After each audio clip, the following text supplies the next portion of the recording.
Pour y voir plus clair, nous recevons Jean-Marc Léger, président de Léger Marketing. Monsieur Léger, bonjour. Oui, bonjour. Alors, le 3 septembre dernier, vous avez eu une rencontre, une réunion avec l'ensemble du cabinet fédéral. Vous avez exposé, entre autres, les données que vous avez recueillies auprès des Canadiens, dont le fait que, les tarifs, ce n'est plus la priorité. Avez-vous été surpris des résultats? Comment est-ce que vous expliquez ce changement-là? Oui, d'abord, c'est le premier ministre qui m'a invité pour présenter au cabinet les priorités des Canadiens. Il voulait écouter les Canadiens, puis j'étais un peu l'intermédiaire entre les deux. Puis on a sondé les Canadiens le week-end dernier pour voir où ils en sont rendus aujourd'hui. Oui, j'ai été surpris parce que, vous savez, l'élection, c'est concentré sur les tarifs de Trump, sur la peur, dans le fond, de perdre la relation commerciale avec les États-Unis. Puis aujourd'hui, ce n'est plus la priorité numéro un. Donc, ce que je mentionnais, c'est que les tarifs et Trump font beaucoup moins peur aujourd'hui. Mais ça s'est transformé par la perception ou les craintes de l'inflation. Fait que c'est pas le tarif tel quel, dans le fond, qui est un moyen, c'est la conséquence. Si les gouvernements font la bataille contre les tarifs, les citoyens, eux, font la bataille contre l'inflation. Et l'inflation, le coût de la vie, le coût du logement sont devenus les nouvelles priorités des Canadiens au fil des derniers mois. Fait qu'on ne veut pas nécessairement des solutions uniquement sur les tarifs, on veut des solutions pour aider aux citoyens à payer leur panier d'épicerie, à payer leurs dettes, à payer leur loyer. C'est là où sont les préoccupations des Canadiens aujourd'hui. Mais en quelque sorte, lorsque je vous écoute, on entend que les tarifs, ça peut faire augmenter les prix. L'inflation, c'est l'augmentation des prix. C'est un peu le méchant dans l'histoire qui a changé. Ce n'est plus tant les États-Unis. On commence à se tourner vers notre gouvernement en se demandant qu'est-ce que vous allez faire. C'est un peu ça le message que vous avez envoyé au cabinet? Oui, exactement, parce que le message est purement économique. On peut avoir toutes sortes de projets environnementaux, culturels, sociaux et tout ça, mais en réalité, la préoccupation des gens actuellement, c'est l'économie. Je leur disais, je leur disais l'expression suivante, on n'imprime rien sur une feuille qui tremble.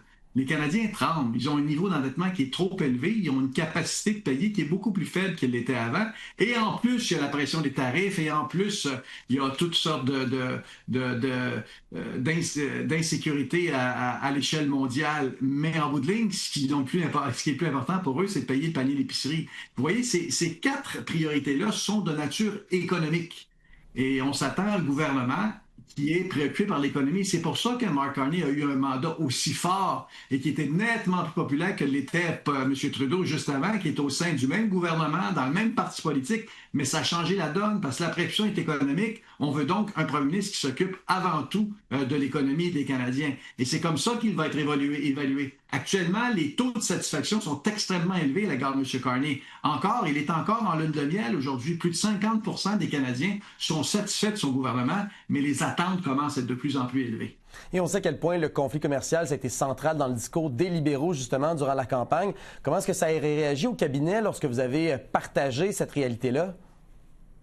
Une multitude de questions, parce que forcément, chaque membre du cabinet a sa question, que ce soit pour les petites entreprises, que ce soit des questions sur l'immigration, sur la santé, sur le prochain budget. Les questions ont fusé de toutes parts à cet égard. Ça veut dire quoi dans notre domaine à nous? Et donc, ce que je disais, c'est que même quand on parle d'immigration, la population, ce qu'ils veulent, c'est de sentir un gouvernement en contrôle, mais surtout de comprendre les conséquences économiques, tant positives que négatives, parce qu'un manque d'immigration crée des problèmes de ressources humaines dans certains types d'emplois, et trop d'immigration crée d'autres problèmes de pression sur les services publics ou encore sur les coûts des logements et autres. Fait que dans le fond, on veut sentir que le gouvernement est en équilibre, mais surtout qu'il se concentre sur l'économie.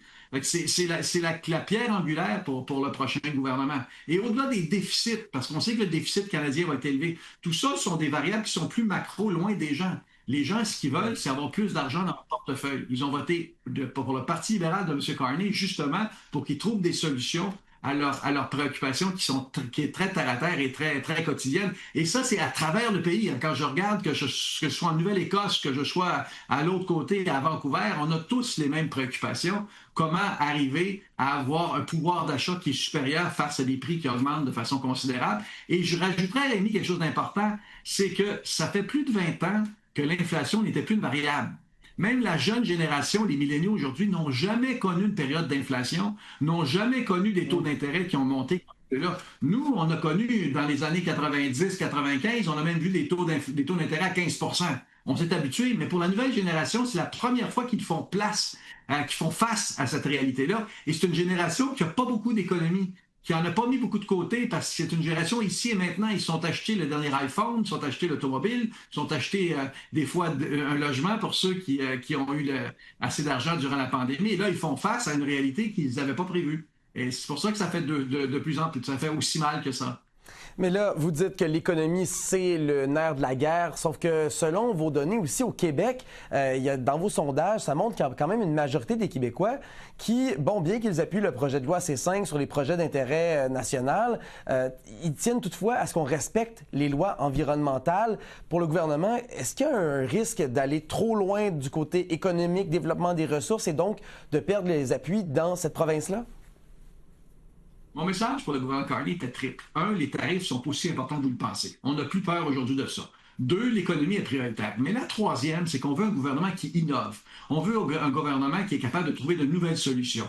Et des projets comme celui du C5, donc d'avoir des projets d'infrastructure à travers le Canada, est très bien reçu, mais avec une bémol. Les gens connaissent peu les raisons derrière. Un tiers sont favorables, grosso modo, un tiers défavorables, et un tiers ne le savent pas.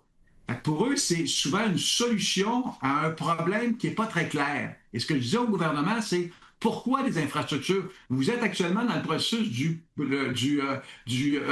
moyen, comment ils vont le faire, mais les citoyens encore ça ne veulent être convaincus que c'est nécessaire. Sur le principe d'avoir un pipeline à travers le Canada, les Canadiens sont relativement favorables, un peu moins au Québec à ce moment-ci, mais surtout parce qu'on ne leur a pas expliqué l'avantage économique qu'on aurait à avoir ce type d'infrastructure-là. C'est important comme politicien qui arrive, qui est nouveau au pouvoir, qui comprenne qu'il faut informer, il faut être capable d'expliquer aux Canadiens la difficulté avant d'arriver avec la solution. Actuellement, ils arrivent avec une solution sans avoir pris le temps d'expliquer le vrai problème à travers le Canada. Et c'est sûr qu'au Québec, c'est une société distincte, une société plus particulière, une société plus écologiste aussi. Elle a besoin de comprendre le pourquoi. Ça ne veut pas dire qu'elle sera négative, parce qu'en bout de ligne, si la conséquence est économiquement positive pour eux, ils sont prêts à accepter un certain nombre de concessions. C'est la même chose au provincial avec le nouveau ministre de l'Environnement qui doit éliminer la paperasse pour s'assurer que les permis soient délivrés plus rapidement. Le peuple est d'accord là-dessus. En autant qu'on respecte certains principes environnementaux, de façon générale, les gens veulent que l'économie soit bien. Si on dit que l'économie est la priorité, ça passe bien avant l'environnement et bien avant d'autres considérations, si c'est bien expliqué aux citoyens. En terminant, il nous reste 30 secondes. Je veux savoir, là, la session parlementaire a tout juste débuté. Est-ce que la position des partis a changé un peu depuis l'élection qui a porté Mark Carney au pouvoir ou on est dans le statu quo depuis? Non, le changement, c'est que c'était un gouvernement minoritaire qui était faible et fragile avant l'élection. Aujourd'hui, il est encore minoritaire, mais fortement minoritaire, puis il n'y a pas un parti qui a le goût d'aller en élection parce qu'il mangeait une raclée actuellement, le Parti libéral ramasserait tout.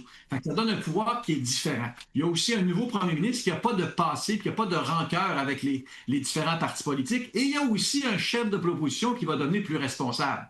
Parce que durant la dernière campagne électorale, il n'a pas réussi à aller chercher l'appui des Canadiens avec son style plus abrasif, plus agressif. Là, il y a eu un test d'humilité. Il a perdu une campagne électorale. Et j'ai toujours cru qu'en politique, un politicien qui perd est un politicien qui est nettement meilleur.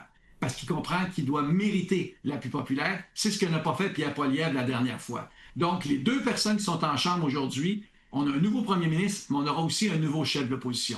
On va avoir un nouveau qui aura changé de type de personnalité, qui a appris beaucoup de choses au cours des derniers mois. Et là, donc, la dynamique est très différente. Et surtout, un peuple canadien qui les regarde et qui dit, regardez, arrêtez de vous chicaner. Moi, je vais être capable de payer mon épicerie. Aidez-moi donc dans ma vie quotidienne. Parce qu'un électeur, ça vote pas pour des politiciens, ça vote pour eux. Ils ont besoin des politiciens, puis les Canadiens sont actuellement angoissés et inquiets économiquement, puis ils veulent que ce Parlement-là fonctionne et trouve des vraies solutions. Jean-Marc Léger, je rappelle que vous êtes président de Léger Marketing. Merci beaucoup d'avoir été avec nous aujourd'hui. Un plaisir. Au revoir, Rémi. Au revoir.